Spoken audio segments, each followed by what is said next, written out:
Episode 37 of the Loose and Groovy Baseball Show. A quick episode for you guys today, but one I'm super excited for. And I think we're just going to get right into it. We're calling this new segment Rally Time, a little game we invented here. And we're going to get thrown the Oh rally boy. here for Parker. There you go. Looking good. Come on. So let's get into the rules here. It's a little bit of trivia. Parker is imagine, I mean, well, let's just say the Tigers for Parker's favorite team. It's late in the ninth. They're down a run. They need two to win. Parker's going to need to answer some questions to get across those two scoring runs. So the way it works, you're going to have four questions. They're going to be ranging in difficulty. So the easiest one is, we'll start with the easiest one. If you Hmm. get that right, you get a single, aka, base runner goes to first, and then that goes all the way to a home run. So three questions in between. If he gets the second one right, that's a double. Third one's a triple. Fourth one's a home run. So it simulates just like a real baseball game. The goal for Parker is to get two runs across the plate. And there's a couple ways to do that, whether it's a single, a double, and a triple, a single and a home run. You can do a double, triple, and a home run. There's a couple different Hmm. combinations here. Pretty much, you just need to get two or three right. And the questions are going to get harder. And the harder they get, the better reward he gets for getting them right. So, you have any other questions? Or are you ready to get right into this one? I'm ready. Let's All do right, it. let's do it. So, for your single, the first question I have for you. This player recently hit his 40th home run, and he also became the sixth player this season to record his 100th RBI, and he did that in the same night. Caminero. Correct. Yes. So Junior Come on. Caminero, Ace it. good start. So you got to run on first, and I should also say I'm going to give you 30 seconds for each question to answer Yeah. that. So a little bit of a time limit here. All right, runner on first. Here comes up our next batter looking for a double. So right now, so this question, this player leads shortstop in home run this season. All shortstop, both American and National League. You got 30 Okay. seconds. Lead shortstops and home runs. Jacob Wilson doesn't have enough that Not even close. not even close. Okay. Shortstop. Highway doesn't have enough. Gunner doesn't have enough. 10 Oh, seconds. how much? 10 seconds. Oh my gosh. Five. All right. Yeah. I need an answer. Just say one. Bobby Witt. He's got like 15 or something, so it's not him, but Okay, yeah. So that's incorrect. The correct answer is Willie Adames. really? 27 home runs on the year. He was I a shortstop. never in a million years. So when I originally wrote this question, he was tied with Oh, Francisco Lindor at 26, and he recently okay. hit his 27th. I think it was either last night or 2 nights ago. So yeah, Hmm. Willie Adames. All right, Wow. so now we got two questions left. You can still, since you have the base runner, you can still bank on the home run question to get you the win here. But let's get on to the triple question. So Wait, the triple would win it too, right? I see one run. you need two runs. Two So runs. Okay, sorry. yeah, so you either need to get the triple and the home run or just the home run. Okay, gotcha. All right, so for the triple, and good things come in threes, and that's what this question relates to. You need to tell me the three leaders in qualified ERA for starters this season. So the top three in ERA. Okay. Scooble, Hunter Brown. Oh boy. Those are both correct. You Yeah, got about 20 seconds to get the last one. it's not Crochet anymore. Um, Scooble, Hunter Brown, and Skeens. Yes. There you go. Okay, I was Woo! almost missed the most obvious one, I thought. So yeah, Yeah. Skeens is number one. He's got a 198 after his start a couple days ago. Mm. Scooble is down to 210 after his start last night, and then Hunter Brown is down to 225. Hunter Brown was the one I thought you'd have a little bit of trouble on, but you got that really quick. So, Mm. all right. So now you have scored a run. Runner on third now. You're selling out for the home run ball. You're looking for the fastball down the middle. Got to Yep. take it out to win the game. This one, we've actually kind of been talking about a little bit, or it came up the other night, and I didn't want to talk too much about it because I knew this was the last question. You need to tell me the OPS leader for the Pittsburgh Pirates this year to win the game. You got 30 seconds starting now.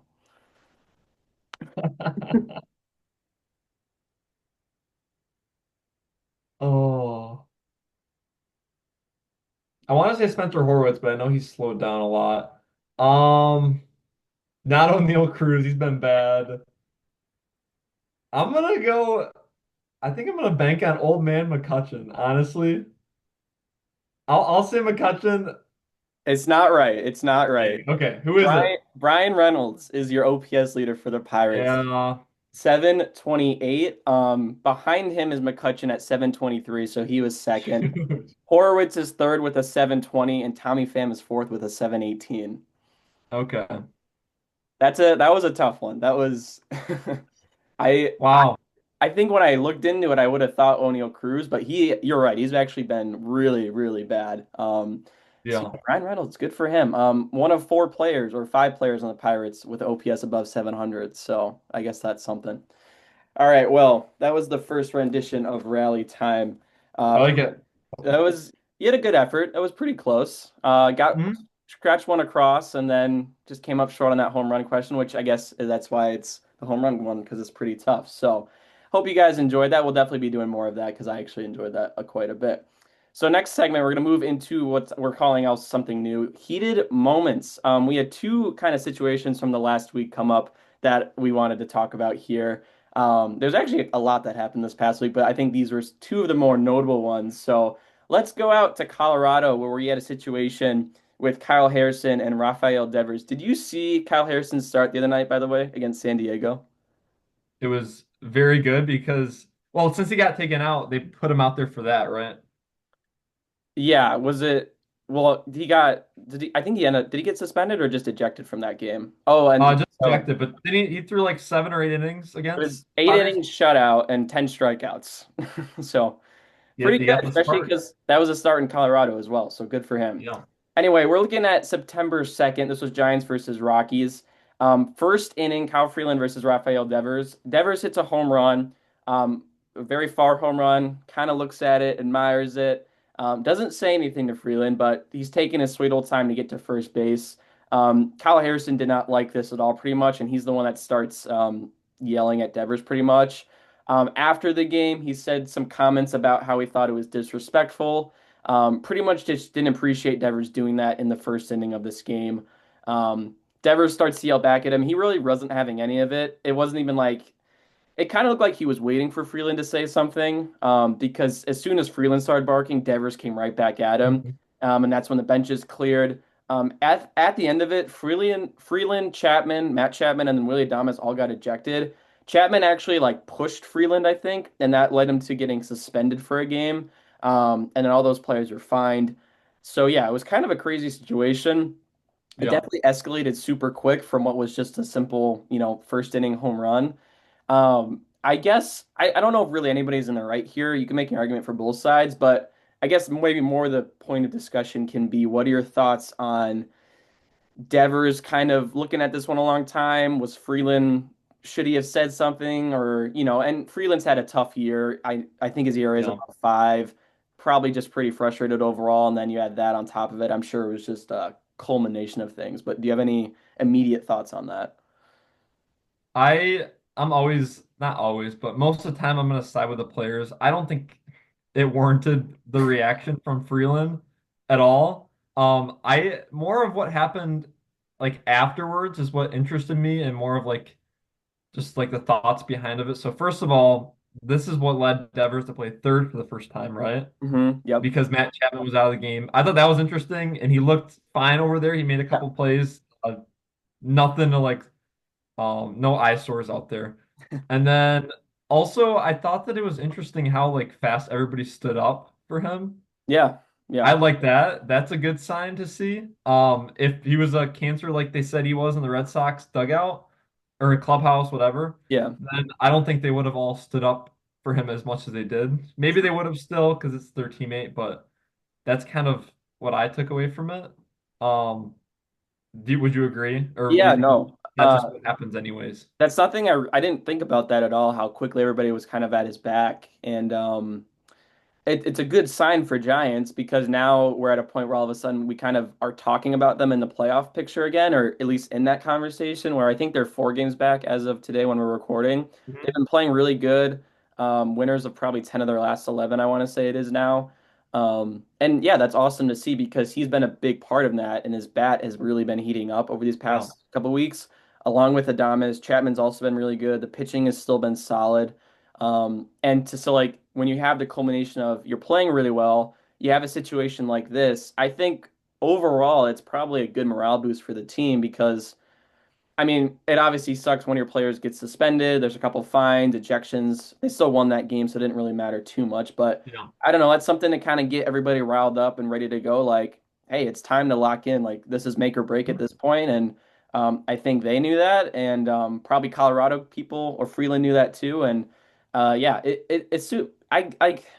I am just surprised it got to the point that it did. Like, because like I said, I think Devers was like he did not he was ready to say something whether he was gonna say anything or not. Freeland saying something was just kind of like the last spark or the thing that Yeah, pushed Devers over the edge because exactly. I feel like a lot of the times whether it's the hitter or the pitcher they'll say something and the other guy just doesn't really he kind of ignores it or just kind of brushes it off, but Devers was like ready to come back at him, which I that kind of surprised me.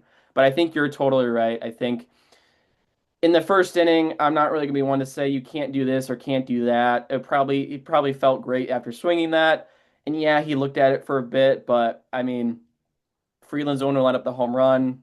I get the frustration, but I don't really think that I don't know. It just seems a little bit like unprofessional is probably the wrong word because this is Yeah. a sport, but um, weird to see from him too. Does he have a hot temper normally? I don't know much about his I I do not believe so. personality, but I think it's kind of what you were saying. It's just like everything's kind of boiled over for him. That above 5 ERA, playing on the worst team. He's been there like his whole career, and they've yeah, it could just be like a build up over the years. But yeah. I do want to say a quick thing on Devers. So when Devers got traded, Breslow for the Red Sox, you remember him saying how there's a good chance or there's a real chance that they'd be better without Devers? Yes. Yep. So when he said that at the deadline, the Red Sox were 36 and 36. They were rated 500. Now the Red Sox have a wild card spot, kind Mm. of, I would say firmly. They're 4.5 games above the Royals, who are the next in line to get a wild card spot. And they're 78 and 65. So they went from 34 and 34 to 78 and 65. So now they're 13 games over. And then on the other hand, the Giants, and I know they've been hot lately, but they had a Mm. bad Yeah. stretch. They were 41 and 31, so they were 10 games over when they traded for Devers. And at the time of the trade, I'm like, oh, dude, like they're 10 games over. I didn't think that they were legit, but now with this bat, like I think they could be a real threat. It's actually been the opposite. So since being 10 games over when they got Devers, since then now their record is 72 and 70. And like you said, they're battling at 4 games back of the wild card. So they Yeah. still have a decent way to go with not Yeah. much time to get there. So And I think like yes, they're in the conversation again, but at this point in the season, 4 games is a lot to make up. yeah, And I think it's I don't have it pulled up in front of me. I guess I can get it up, but it's I think there's another team in front of them right now for I that got it right here. spot. Well, so it's no, it's just the Mets, and then the Okay. Padres are 1 game up in the wild card. Um, it's the Giants, and then the D-backs are half game behind them. Which is Um, nuts. I don't even I I guess I don't they've know been what to playing good think. again. And then the Reds are a game behind the Giants, and then Cardinals are a game and a half behind. So like yes, the Giants can get hot, but if any of these other teams get hot and pass them, or if the Mets and the Padres get hot and they you just can't catch them, Yeah. like a lot has to go right for the Giants to get in the playoffs. Yeah. And I'm not saying this is Devers' fault. He's still been above average, like decent hitter. It's just interesting to see like maybe his problems in the clubhouse in Boston was affecting them, and maybe now they're just starting to click because the vibes in Boston have been great with Story and Roman Anthony. I know he just Yeah. went down, but things seem to be changing around the league. So, Yeah, absolutely. And I think the more and more we move away from the trade, the more and more it looks like a good move for Boston. mhm. Um, and I know they traded away Tibbs, who was one of the prospects they got for Dustin May. And then I think it's Kyle Harrison and Jordan. I can't remember his Hicks, yep. last name. Yeah, Jordan Jordan Hicks. Hicks.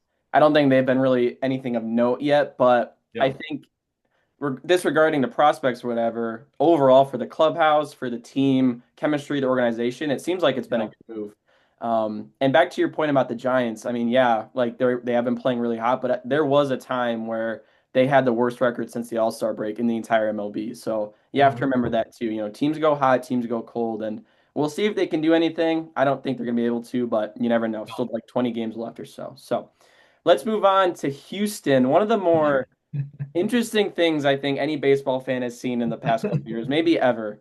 So also on September 2nd, this was Houston against New York.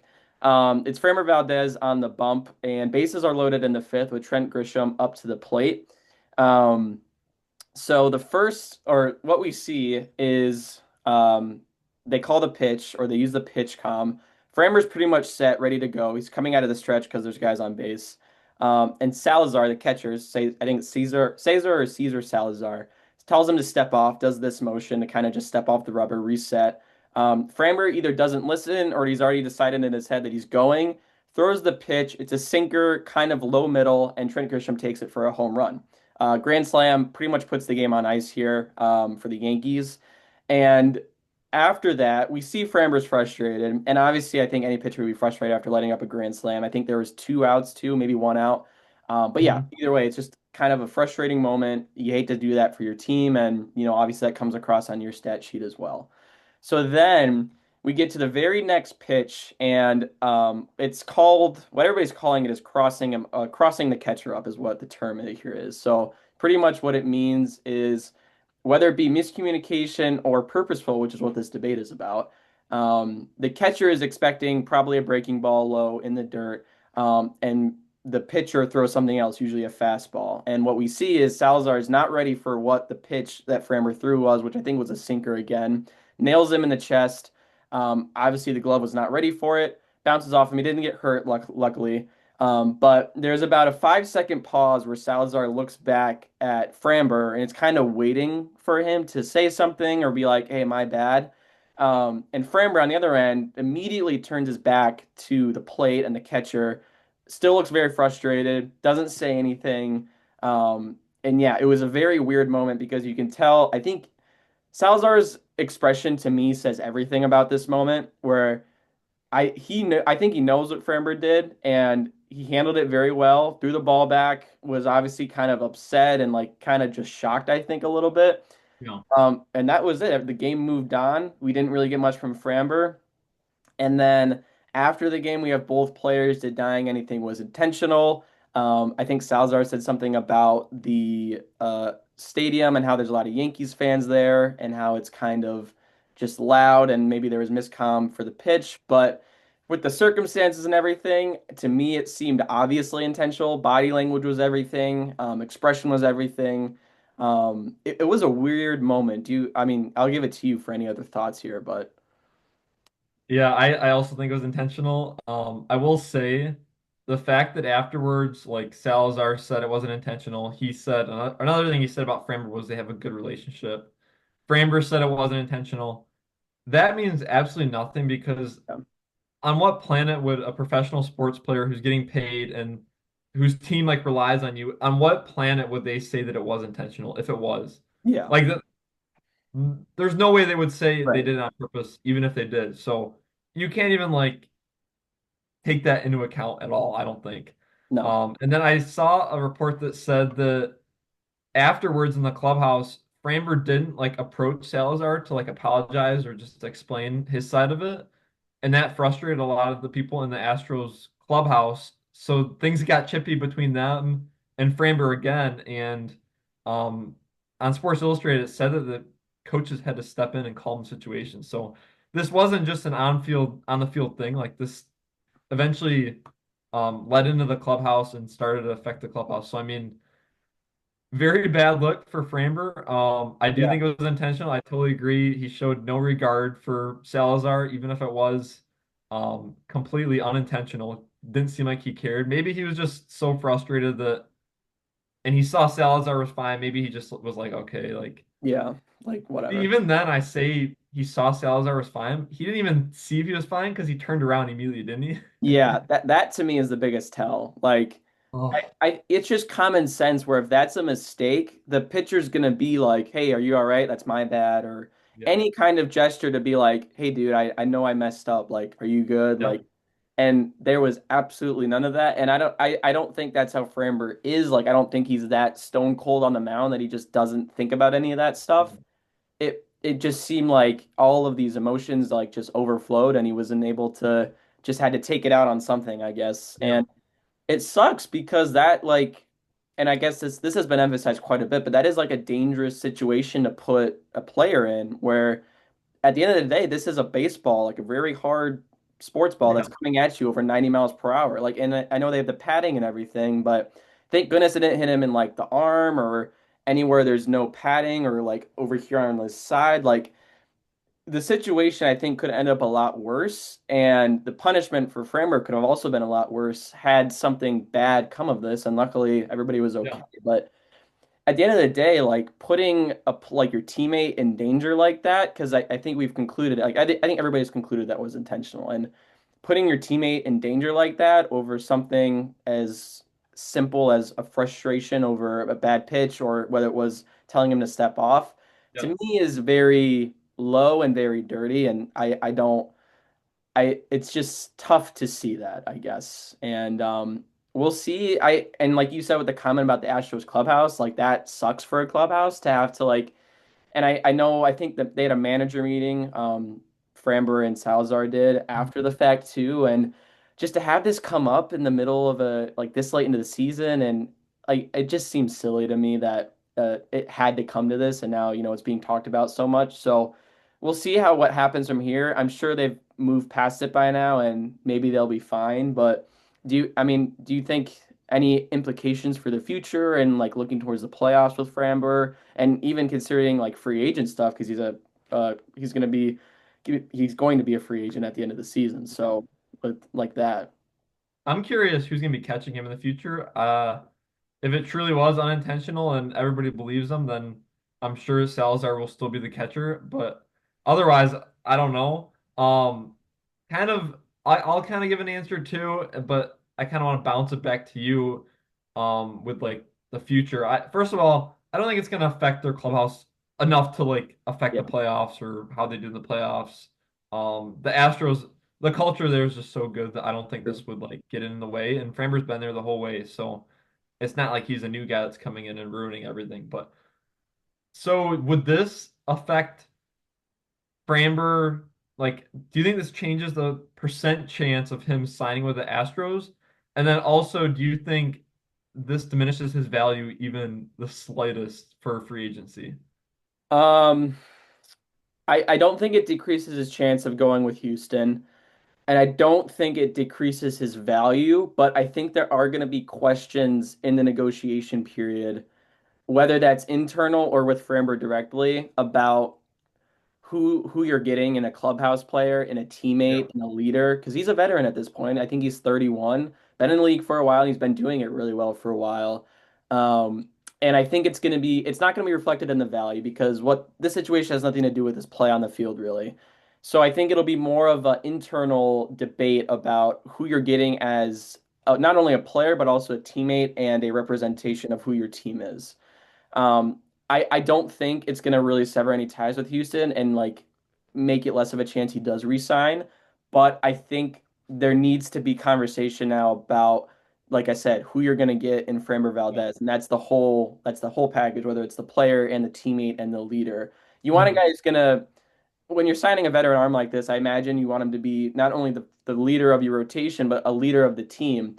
Yeah. And I don't know if a team's going to want a leader who's intentionally trying to hit catchers when they make a mistake or do something wrong. So I think I don't know how much we're going to hear about that or if we'll hear conversations and Yeah. this team says this and that. But I think at least that will be a reality that we might hear about or will just happen without us knowing. So I think that would be my answer to that. Do you have anything else on the topic? Yeah, just last thing, I am very curious about the process with that. You said it's internal and like they're going to be looking at their organization and like how does Framber fit into that. I am curious, like let's say the Cubs try to sign him in the offseason. Would the Cubs like what's the process with them signing a free agent? Would the Cubs go to the Astros and like get like a player evaluation, like how he is off the field? Like I'm curious if teams give that information out. Like if the Astros don't end up getting him in free agency, are they telling the Cubs like Mm, he's a great guy in the clubhouse? That was just a screw up, like he didn't yeah. mean to do it.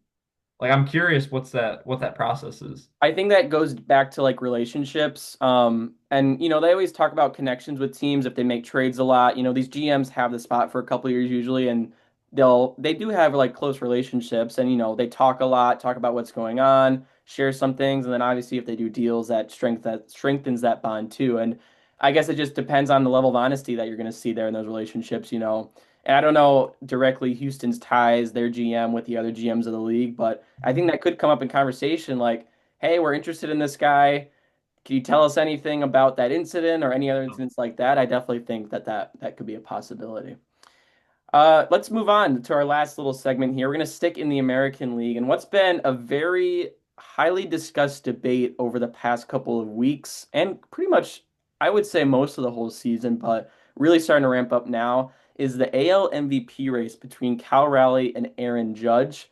Um, Two of the best players we've seen in a very long time. Obviously, Judge has been doing it at this level for a little bit longer, and Cal has kind of come onto the scene and is having probably the best season by any catcher in MLB history. I think he just hit his 52nd home run last Yeah. night. Hmm. And yeah, it's just a flat out who is your American League MVP? There's a lot of different things that go into this, and I want to give it to you first, and let's hear who you think you would give your vote to. I I would give it to Judge if everything carries on how it is right now. However, I do think there's so many arguments for each player. And I'll leave you're probably going to talk about the value of each player in terms of their position. So I'll leave most of that for you. Okay. But with Raleigh, I think what will make him win the MVP, I think if he hits 60 home runs, I think he's got it. However, if he's short of 60, I think that's the deal breaker. And I know I don't like setting a benchmark like that for whether a player is going to win an Yeah. award, but I think that's how it is. And like you said, the best season by a catcher. And on top of that, if a catcher has 60 home runs in a season, that's like otherworldly because that passes up what was Salvi's record, like 44 home runs or No, 40, it was 40. like 49, I think was the number. Okay, so not quite that Yeah. little as I thought, but that would pass it up by over 10 home runs, which is a pretty big margin. And I just think right now, Raleigh doesn't have going from the average. 242 average is tough to get by. 926 OPS is it's still good. Obviously, it's really good. But just when you compare it to Judge's numbers, it's crazy. And I will say with Judge, the cons for Judge that make it harder is he did miss like a week or 10 days. You said July 25th until August. What was it? Uh, August 5th, so like 10 days or August. so. Okay. So yeah, about that time. Um, and since July 25th until the end of the year, which is like end of September, he's not going to play any field. So that's two months of just being a DH, which we know how hard it is for DHs to win the MVP when they don't pitch. Not Shohei Ohtani. Um, But yeah, I think the numbers are just too hard to get by. OPS is 200 points higher for Judge. It's just Which is insane because Cal is like a 926. Like exactly. that's the But perspective we're talking about right now. Like that, yeah, yeah, absolutely. Did you have anything else or do you want me that's about it. You to? can go into your analysis. And I guess I should clarify, you think Judge should win the MVP, right? Not who you like, not that you think he's going to win. As of this pace, Raleigh is more likely, not more likely, but he's likely not to hit 60. But if he does get hot and reach 60, I think that pushes him over the edge. But most likely scenario, I think Judge wins it, and I think he deserves it. Yeah. So I agree with what you said. I hear an argument for either side here. I really am not gonna have an issue with whoever they pick. Just because they're both so talented. Like either one of them are deserving of it. And in any scenario that they're not playing in the same year like they are now, they're both gonna be the MVP winner. I don't like that's not for debate at all. I will say I would pick Cal as my vote for it. And I'll try and just keep it pretty simple. It's just because he's a catcher. I mean, we talk about the importance of a catcher so much because Yeah.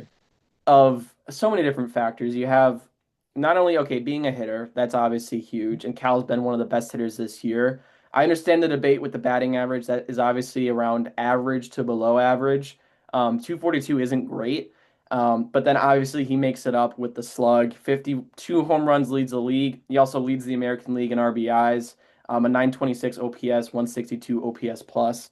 Very, very impressive numbers and Silver Slugger worthy batting numbers. And then on top of that, you have the catching ability from Cal, which I think has taken a step down from last year when he won the Platinum Glove in the American League. But still, being a catcher in this league is very tough. And some of the conversation that I think you'll hear from players is the amount of wear and tear that goes on a catcher's body throughout the year.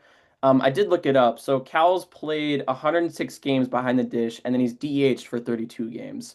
The 106 games does lead the American League for games played as a catcher. So he has been playing pretty much the most catcher days than anybody else in the same league as him. Also DHing, but that's pretty important just to get some days Mhm. off in between.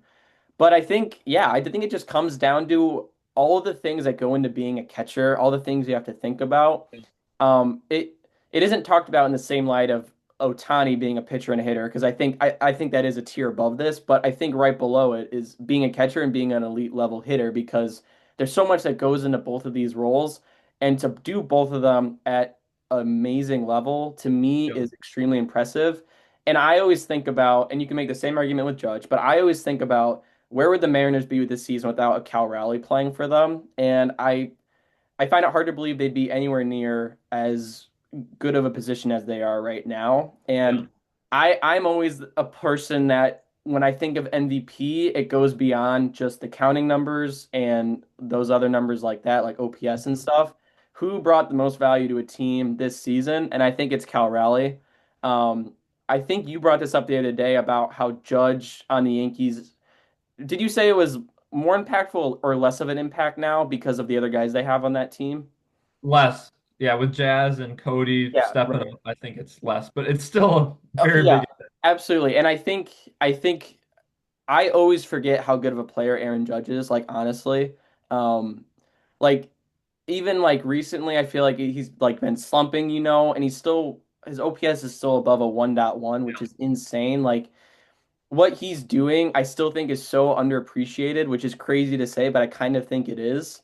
Mhm. Um, But for me, when it comes to that impact, Cal is making an impact in so many different facets of the game, whether it's defensively, offensively, being a leader, being a guy for the pitching staff to rely on, that when I look at the MVP as a whole, I would say Cal Raleigh has been the most valuable to any given team in the league. And I think an MVP award should reflect that and less reflect automatically who has the best numbers. Because I think, and again, it's probably tough to say, but Judge probably has the better numbers than Riley does, despite, the less home runs, less RBIs. He still has him in the OPS, the average, and by a lot, like a very considerable margin. But I think factoring in everything, I would say Cal would be my MVP vote.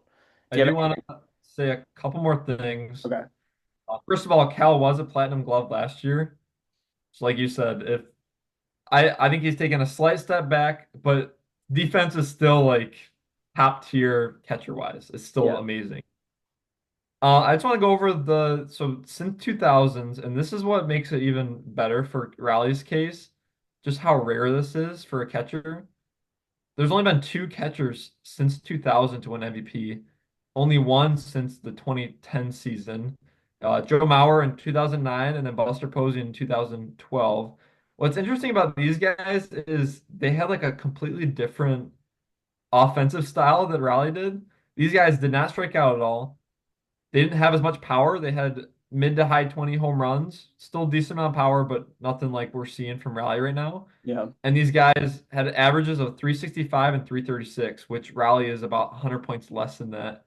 So just interesting to see, like, it's hard to even use these guys as a benchmark as to Mhm. whether Raleigh will win it because they were just so much different on offense. And maybe that's probably better for Raleigh's case that he's just a completely different type of player than anybody we've seen at the catcher position. So Yeah, that's a huge thing to think about where even if he didn't break a lot of records this season and whatnot, it still is like you said, it's a season we've never seen before from a catcher. This kind of power, but also the versatility behind the dish, kind of all boiled in one. It's kind of like a dream catcher scenario, I think, because a catcher, I think his first job is to play catcher, and then second, I usually think it's home runs. Do you think that that's fair? Usually, like a kind of a power bat.